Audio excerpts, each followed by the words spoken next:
بسم الله الرحمن الرحيم. ايه اهلاوية، اخباركم ايه؟ معاكم محمد الاهلاوي.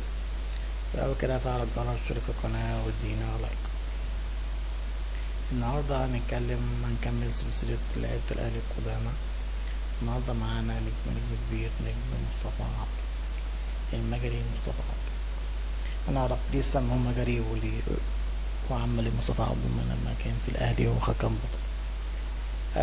مصطفى عبده بدأ في نادي شمال القاهرة عام 68. بعد كده انضم للأهلي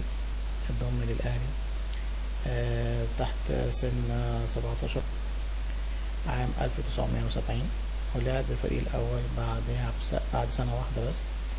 كانت أول مباراته مع فريق الأهلي عام 71 كان مع فريق دبي، منتخب دبي وديا، والأهلي كسب 3-0 وهو جاب هدفين. وبعد كده مصطفى عبده بدأت بقى رحلته مع التألق. مصطفى عبده لعب أول مباراة رسمية نادي الأهلي أمام الأولمبي موسم 72، وانتهت بالتعادل 1-1. ودخل منتخب مصر، وانضم لمنتخب مصر سنة 74. مصطفى عبده خلال 15 سنة مع النادي الأهلي حقق 10 بطولات دوري و5 كاس و5 بطولات أفريقية، وشارك مع الأهلي في 300 مباراة، سجل 51 هدف. يعني مصطفى عبده واخد حوالي 20 بطولة مع النادي الأهلي في 15 سنة، ولعب 300 مباراة وسجل 51 هدف.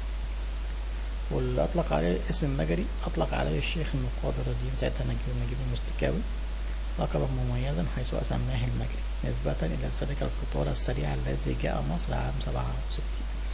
إن مصر جاب قطار سريع من المجر سنة 67 وكان سريع، فهو سماه على أساس إن هو كان سريع وكان بيتألق والحتة اللي هو بيلعب فيها دي كان ما شاء الله عليه، يعني كان مجري فعلا.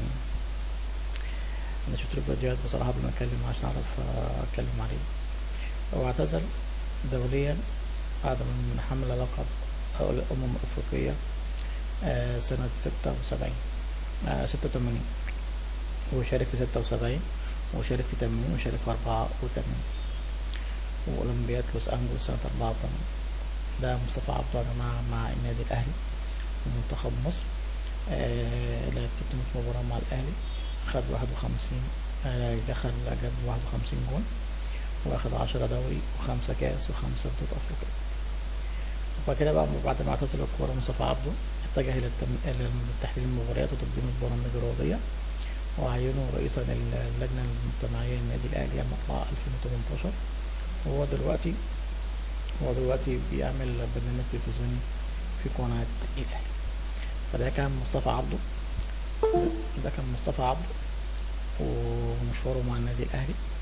دي فيديو كده صغير كده لمصطفى عبده وعمل في الكورة وخد كام بطولة مع النادي الأهلي. وده كان فيديو بتاعنا النهاردة. فعلوا الجرس، شكرا في القناة. السلام عليكم ورحمة الله وبركاته.